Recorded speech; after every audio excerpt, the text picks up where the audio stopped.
Andrew Berry's latest quarterback decisions aren't just raising eyebrows, they're unraveling a deeper, stranger strategy behind closed doors.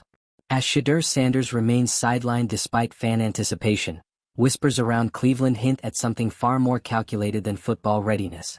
Mike Tomlin's unexpected jab at the Browns' handling of Joe Flacco isn't just rivalry banter. It's a direct spotlight on a brewing internal strategy war. Between GM Berry, coach Kevin Stefanski, and owner Jimmy Haslam. If you're into the real story and all the messy twists they don't show on highlight reels, go ahead and subscribe. And if you're sticking around to see how this Browns QB chaos plays out, you should definitely be subscribed. A tug-of-war is shaping up, not over game plans but over power, optics, and long-term control of the franchise. This isn't just about benching a rookie, it's about using Sanders as a strategic pawn in a broader scheme to lock in revenue, reset culture, and secure a billion-dollar stadium deal. Every delayed snap, every vague press conference, and every passive coaching decision points to a front office willing to sacrifice short-term wins to shape a narrative of future dominance. Sanders isn't just being protected, he's being positioned. You're watching the Browns trying to figure out what their plan is, when boom, Mike Tomlin goes full truth bomb on Cleveland and suddenly everything starts to click. It's not about wins. It's not about development. It's not even about football. It's about politics, ego, and money. And at the center of it all? Shedeur Sanders. Welcome to Cleveland, where quarterback drama isn't just tradition, it's a strategic asset. And if you thought this season was about building a competitive team, think again. Because according to what's unfolding behind the scenes, the Browns are playing a much different game. A game of delay, distraction, and long-term manipulation. One where Shedeur Sanders is less of a quarterback and more of a chess piece. Now let's back it up. On the surface, Cleveland's moves looked confusing. Drafting Shedeur Sanders, one of the most hyped college QBs of his class, and then essentially sidelining him? Suspicious. Trading Joe Flacco, a solid veteran who brought real leadership to a broken locker room? Bizarre. But then came Mike Tomlin. Never one to mince words, he publicly called out the Browns, implying that this wasn't just a football decision, it was a political play. And in that moment the mask came off. Tomlin exposed the real issue. This wasn't about strategy or team culture. It was about control. According to insiders and analysis, the Browns' front office, specifically GM Andrew Berry, has been orchestrating a slow-burn campaign to make Shedeur the face of the franchise. But not yet. Not while it might mess with their bigger goals. And what are those goals? Stadium deals. Fan engagement. Long-term revenue growth. Yes, really? The plan, allegedly, is to ride the buzz around Shedeur's potential, not his actual play, to fuel public excitement, juice merchandise sales, and strengthen their hand in securing a major new stadium deal. So the longer they hold him out, the more the anticipation builds. The more they market him as the future, the more they can justify reshaping the franchise around him, off the field. But not everyone in the building is on board. Kevin Stefanski, the Browns' head coach, is reportedly resisting. What? Ego for one. Control for another. Coaches want to win now. They want to develop players their way. Being told when and how to play a quarterback based on ticket sales and political strategy? That doesn't sit well. This internal power struggle is where things get really messy.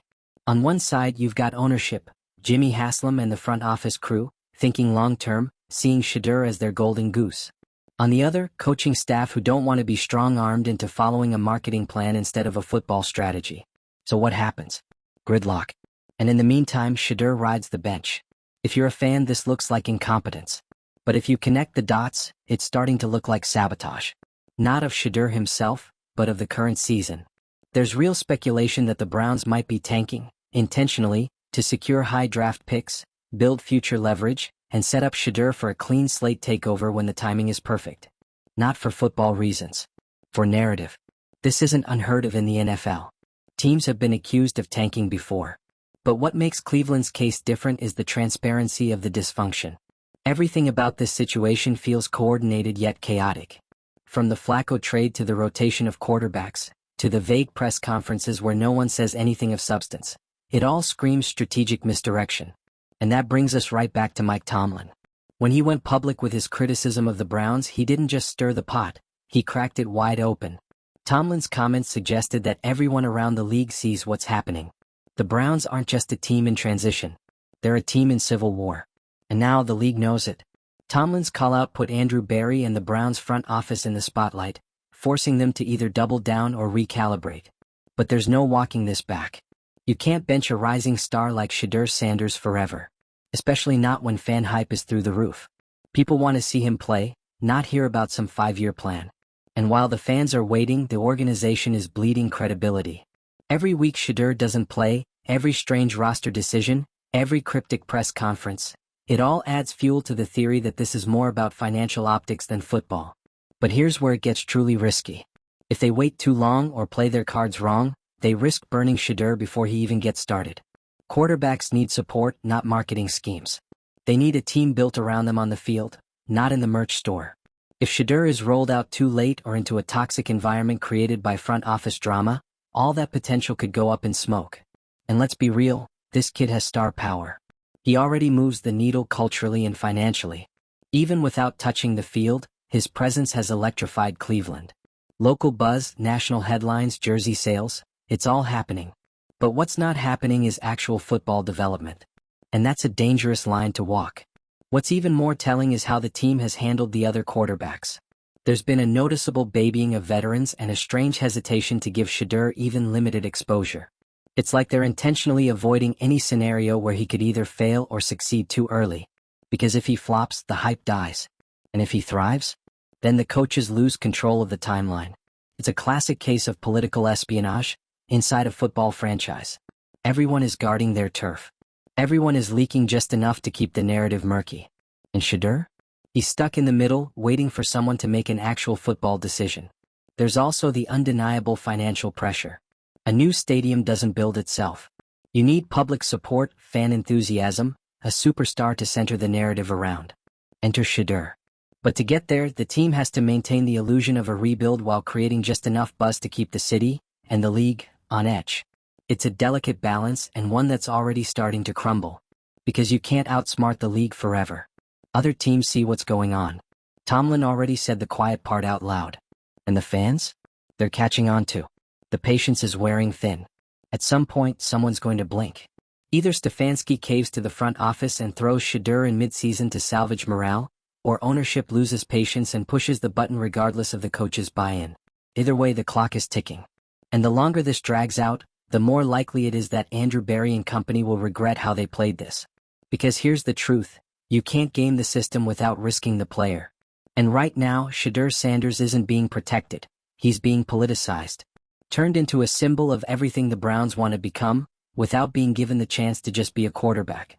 It's a dangerous gamble. And if it fails, it won't just cost them a season. It'll cost them a franchise quarterback, a coaching staff, and maybe even the faith of a city that's waited long enough for something real. So what's next for Cleveland? That depends on how much longer they can keep up the facade. But one thing is clear, Mike Tomlin didn't just expose the Browns. He blew the lid off the whole strategy. And now the entire NFL is watching. If you think this drama's just getting started, hit that like button. Let us know in the comments, should Shedeur be playing now, or are the Browns playing a smart long game? And if you haven't already, subscribe for more deep dives into the chaos, the controversy, and the NFL politics they don't want you to see. The Browns, like a lot of organizations, love to act like every move is backed by football analytics and long-term vision. But when you break down what's happening with Shedeur Sanders, it's clear. This isn't about football logic. This is about franchise branding disguised as roster development. Let's talk about the Shedeur effect. The minute his name was even whispered in association with Cleveland, the city lit up. Local press couldn't get enough. His college highlights were everywhere. Even people who didn't watch Colorado games suddenly had an opinion. This wasn't just hype, it was strategy.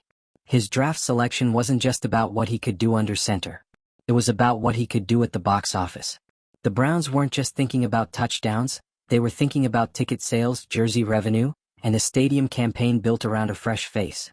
And look, there's nothing wrong with planning for the future. Every team does it. But this is something different. What we're seeing isn't a normal development timeline, it's a deliberate delay. A controlled marketing rollout of a quarterback like he's a tech product launch. A drip campaign of anticipation, not a football progression plan. That's why Mike Tomlin's call-out hit so hard. Because it wasn't just shade, it was surgical. He saw through the PR fog. When he questioned the Flacco trade, he wasn't just criticizing a weird personnel decision. He was pointing a spotlight at the puppet strings. Basically saying, we see what you're doing, and it's not about the game. And he's not wrong. Trading Flacco, who had steadied a shaky quarterback room, was a red flag. The guy still had gas in the tank, and more importantly, he had respect. He'd won over players, calmed the chaos, and, most offensively to the front office, he gave fans someone to rally behind now. That didn't fit the plan. Flacco was too reliable. Too old school. Too much of a threat to the Shedeur timeline. So they cut him loose. And you know who noticed? Everyone. Including people inside the building. Because while the front office is busy working toward a 2026 stadium ribbon-cutting ceremony, the coaching staff has to deal with today. They've got to win games, manage egos, and answer for decisions that aren't theirs. And you can feel that tension all over the place. The team's on-field performance is inconsistent. Press conferences are vague. And the vibes? Not good. It's like watching a three-way power struggle in real time. On one side, you've got ownership, desperate for a franchise renaissance. On another, the GM trying to engineer that vision into reality. And then there's the coaching staff, stuck in the middle, being told to babysit quarterbacks they didn't pick while shielding the one player everyone's actually waiting for. Meanwhile, Shedeur's caught in the crossfire. He's the golden ticket and the invisible man at the same time. Held up in marketing packages and social posts, but nowhere near the starting lineup. Every week he doesn't play, the whispers get louder. And every time another quarterback gets trotted out in his place, it starts to feel more like a staged production than a competitive roster decision. Because here's the thing, there's no such thing as a secret in the NFL. Teams talk. Players talk. And when your strategy depends on hiding your real agenda behind a smokescreen of development, people start to notice the patterns. Like the way Sanders has been conspicuously underused in practice updates. Or how coaching staff answer questions about him like they've been media trained to say as little as possible. Or how they frame his absence as protecting his future, when everyone knows that real development only happens on the field. It's giving politics, not preparation. And it's not just fans losing patience, it's the locker room too. NFL players are professionals. They know when someone is being handled differently. They know when politics are getting in the way of performance. If the best guy isn't playing, or if decisions are being made to serve agendas beyond football, that erodes trust. Fast. And what happens then? You lose the team. You lose the fans. And you might just lose the quarterback you were trying so hard to protect. Because Shedeur Sanders isn't just a talented player. He's also a personality. He knows his value. He's media savvy, brand aware, and very conscious of how he's being positioned. If he feels like the organization is playing games with his career for off-field reasons, that could change everything. The worst thing you can do to a potential franchise quarterback is make him feel like a pawn. And the Browns are dangerously close to crossing that line. It's not just the delay. It's the why behind the delay. The suggestion that everything, from trades to starts to press availability, is part of a carefully scripted rollout rather than a competitive meritocracy. That's how you poison the well before the water's even poured. And now, with Tomlin calling out the Browns on the national stage, the clock is ticking. Because once your motives are exposed, you can't hide behind development excuses anymore. You either play the guy or you admit you're more focused on PR than performance. And if the Browns do play Shedeur now, after all this maneuvering, it's going to look like damage control. Like they were forced into it by public pressure. That's not the debut narrative you want for your supposed franchise savior. This is the trap of over-strategizing. When you try to engineer every step, every headline, every narrative beat, you forget the one thing that matters. Winning. And this team? They're not winning. On the field or off it. Meanwhile, Tomlin's out here casually dragging them with one press comment, and the Browns are scrambling to figure out which part of their plan is unraveling first. They thought they could delay the debut until everything was perfect. Stadium deal locked in. Coaching staff reshuffled. Fan excitement at a boiling point. But that's not how football works. That's not how people work. The NFL is a results-driven league. And when you've got a quarterback with buzz, talent, and the backing of your entire future business model, you have to let him play. Otherwise, the whole thing collapses under the weight of its own overthinking. So now the Browns are cornered. If they rush Shedeur out there, it looks reactive. If they wait any longer, the pressure only builds. And if they mess it up, it won't just be Andrew Berry answering for it, it'll be everyone. From the top down. Because this wasn't just a gamble on a quarterback. It was a gamble on controlling the narrative, on gaming the system, on winning in the boardroom before winning on the scoreboard. And when the dust settles, they might realize the one thing they forgot was the simplest. Just play the game. The Browns have been running this tightrope walk for months now, trying to sell fans a dream while keeping reality locked in the basement. They drafted Shedeur Sanders not just as a quarterback, but as a brand asset. And the longer they stretch out his debut, the clearer it becomes. This is less about whether he's ready and more about when the narrative suits them best. But here's the thing no one in the Cleveland front office seems to understand. Football fans aren't stupid. They can smell a PR stunt from a mile away. They've seen this before. They know when a team is being run by marketers instead of coaches. And right now, the Browns are looking more like an ad agency than a football franchise. Every signal coming out of Berea feels sanitized, controlled, focus grouped. Like the people in charge are more interested in optics than outcomes. And it's not just about protecting Shedeur from failure, it's about preserving their control over how his story gets told. Because once he's on the field, everything changes. Once he takes that first snap, it's not about projections or hype videos or jersey sales. It's about performance. And performance is something you can't control. Not with media handlers. Not with front office scripts. Once the lights come on, the truth comes out. And maybe that's what they're really afraid of. Because if Shedeur succeeds too soon, the power shifts. The fans demand more. The coaches lose plausible deniability. The front office can't keep dangling him like a lottery ticket. If he wins right away, you have to let him lead. If he fails, the entire house of cards comes down. The PR cushion evaporates. It's a no-win situation when the goal isn't football, but image management. Let's talk about timing. Right now, the Browns are in the perfect storm of franchise instability. Kevin Stefanski's future as head coach? Uncertain. The locker room? Reportedly split. The quarterback room? Rotating door. And over all of it, this looming, unspoken pressure. When are they going to unleash Sanders? But that pressure doesn't just exist on the outside. Inside the building, that question is tearing things apart. Coaches want to control their depth charts. Execs want to control their rollout strategy. Ownership wants to control the public narrative. And in the middle of all of it, Shedeur is supposed to sit quietly, wait his turn, and not notice that his entire career is being used as leverage for a stadium campaign. You think this kid doesn't know? Shedeur Sanders didn't grow up in the shadows. He knows how the business works. His father is one of the most iconic players-turned-media figures in football history.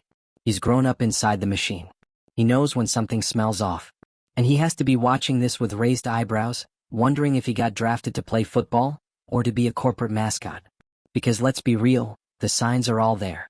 From the suspiciously vague injury reports, to the PR-heavy social media promos, to the front office language that always sounds like a TED Talk instead of football strategy. It's all too curated, too intentional.